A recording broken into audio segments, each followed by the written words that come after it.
मैंने क्या बताया कि जो जेड होगा वो किसके लिए कोड करेगा और जो वाई होगा किसके लिए कोड करेगा। आप देखो इस डायग्राम के थ्रू देखते हैं क्या होगा। इस डायग्राम में देखो एक हमारा यहाँ पर ये हमारा, इसको हम बोलेंगे इंड्यूसर, ये हमारे क्या है प्रमोटर, ये हमारा क्या है ऑपरेटर, और जेड वाई ए क्या है हमारे जीन्स है। अब इसमें ये बोला है कि in the absence of inducer, मतलब इसमें इंड्यूसर नहीं है, इसमें लैक्टोज प्रेजेंट नहीं है। अगर लैक्टोज प्रेजेंट नहीं होगा तो क्या ये प्रोसेस इनिशिएट हो पाएगा? नहीं हो पाएगा, क्योंकि अगर तुम ही प्रेजेंट नहीं होगे वहां पर तो तुम्हारी मम्मी किसको कहेगी पढ़ने के लिए, है ना। तो तुम्हारा होना बहुत जरूरी है। तो क्या होता है कि जब इंड्यूसर होता है, इंड्यूसर जो यहाँ पर इंड्यूस कर रहा है वो रिप्रेसर एमआरएनए बनाएगा, ठीक है। जो रिप्रेसर होगा वो रिप्रेसर जो होता है ना वही जाके किस पे बाइंड हो जाता है? ऑपरेटर पे बाइंड हो जाता है। तो यहाँ पे लिखा हुआ है जो repressor bind to the operator region and prevent the RNA polymerase, RNA polymerase को ही जाने नहीं देता और उसके बाद वो प्रोसेस इनिशिएट नहीं होता।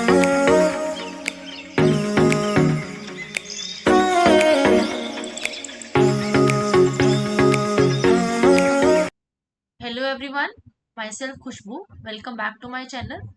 आज हम बात करेंगे regulation of the gene expression. Regulation of the gene expression के अंदर हम एक लैक ऑपरोन पढ़ेंगे जो कि प्रोकैरियोट्स के अंदर आता है ना। इससे कि पहले की सारी वीडियोस मेरे चैनल पे अपलोड हो चुकी हैं, आप उनको अच्छी तरीके से देखें ताकि आपकी पूरी मोल बायो है ना, जो यूनिट 12 है नीट के बेसिस पे आपकी पूरी कंप्लीट हो जाए। ठीक है, ये लास्ट टॉपिक है आज का। लैक ऑपरोन क्या होता है? एक नेगेटिव रेगुलेटर होता है।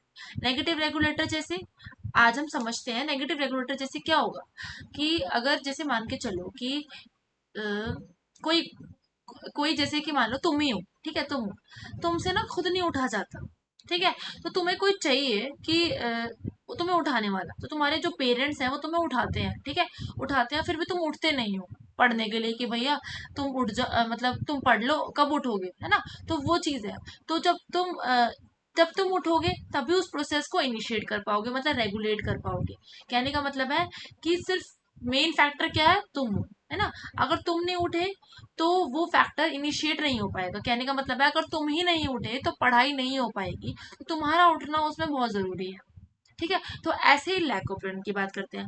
अगर लैक ऑपरॉन मतलब लैक्टोज ही प्रेजेंट नहीं होगा, लैक का मतलब होगा लैक्टोज, अगर लैक्टोज ही प्रेजेंट नहीं होगा तो जो लैक ऑपरॉन होगा वो चलेगा नहीं, है ना, वो चलेगा ही नहीं। तो कहने का मतलब ये है कि उसको इंड्यूस करना पड़ता है, ठीक है, उसको रेगुलेट करना पड़ता है, तभी हम बात करते हैं लैकोप्रोन। लैकोप्रोन के अंदर तीन टाइप के वो होते हैं, एक होता है जेड, एक होता है वाई और एक होता है ए।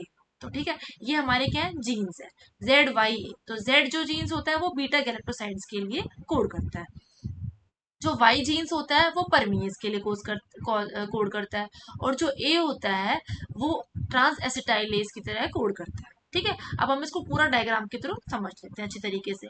ठीक है, ऐसे बताया मैंने तुम्हें। मैंने क्या बताया कि जो जेड होगा वो किसके लिए कोड करेगा और जो वाई होगा किसके लिए कोड करेगा। अब देखो इस डायग्राम के थ्रू देखते हैं हम क्या होगा। इस डायग्राम में देखो एक हमारा ये यहाँ पर ये हमारा, इसको हम बोलेंगे इंड्यूसर, ये हमारे क्या है प्रमोटर, ये हमारा क्या है ऑपरेटर, और जेड वाई ए क्या है हमारे जीन्स है। अब इसमें ये बोला है कि in the absence of inducer, मतलब इसमें इंड्यूसर नहीं है, इसमें लैक्टोज प्रेजेंट नहीं है। अगर लैक्टोज प्रेजेंट नहीं होगा तो क्या ये प्रोसेस इनिशिएट हो पाएगा? नहीं हो पाएगा, क्योंकि अगर तुम ही प्रेजेंट नहीं होगे वहां पर तो तुम्हारी मम्मी किसको कहेगी पढ़ने के लिए, है ना। तो तुम्हारा होना बहुत जरूरी है। तो क्या होता है कि जब इंड्यूसर होता है, इंड्यूसर जो यहाँ पर इंड्यूस कर रहा है वो रिप्रेसर एमआरएनए बनाएगा, ठीक है। जो रिप्रेसर होगा वो रिप्रेसर जो होता है ना वही जाके किस पे बाइंड हो जाता है? ऑपरेटर पे बाइंड हो जाता है। तो यहाँ पे लिखा हुआ है जो repressor bind to the operator region and prevent the RNA polymerase, RNA polymerase को ही जाने नहीं देता और उसके बाद वो प्रोसेस इनिशिएट नहीं हो पाता, मतलब आरएनए पॉलीमरेज आगे ट्रांसक्राइब नहीं कर पाता। ये पहले की बात है, ठीक है।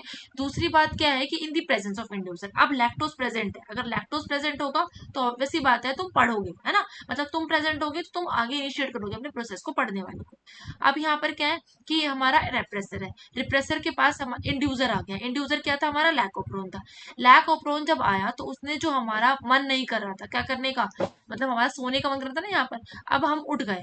उठेंगे तो हमने जो अपने जो हमारा आलस है जो भी है सब कुछ दूर कर दिया, तो हमने इनएक्टिव कर दिया किसको? हमारे लेजीनेस को। तो लेजीनेस क्या है? यहाँ पर रिप्रेसर है, ठीक है। तो हम जब उठे तो हमने रिप्रेसर को, मतलब जो हमारा लेजीनेस है उसको रिप्रेस कर दिया, और जैसे ही हमने रिप्रेस किया वैसे ही हमने अपनी पढ़ाई करना शुरू कर दिया। तो वैसे ही हो गया। तो इंड्यूसर जैसे ही आया, लैक्टोज जैसे आया वैसे ही बनना शुरू हो गया, ट्रांसक्रिप्शन होना शुरू हो गया। तो कौन कौन से क्या बने? जेड से क्या बना? हमारा बीटा गैलेक्टोसाइड बना, बीटा गैलेक्टोसाइडेज बना, परमीज बना किससे? वाई से, और जो ए होता है वो ट्रांसएसिटाइलेज बना जब हम ट्रांसलेशन की बात करते हैं। आया समझ में? प्रोसेस बहुत इजी प्रोसेस था, है ना। क्या बताया मैंने? मैंने बहुत ही छोटे चीज में बता दिया कुछ, मैंने ये बस ये बताया कि अगर वहां पर नेगेटिवली रेगुलेटर, अगर इंड्यूसर प्रेजेंट नहीं होगा तो वो काम नहीं करेगा, इंड्यूसर प्रेजेंट नहीं होगा तो आगे जो उसके ट्रांसलेशन है वो नहीं होंगे।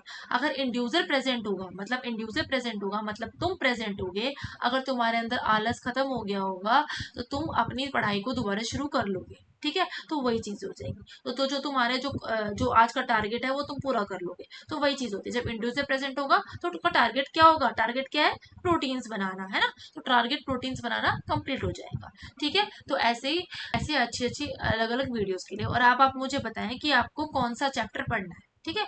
तो मैं उस हिसाब से आगे सीरीज लेके आऊंगी। कमेंट सेक्शन में आप मुझे बता दें। Thank you so much.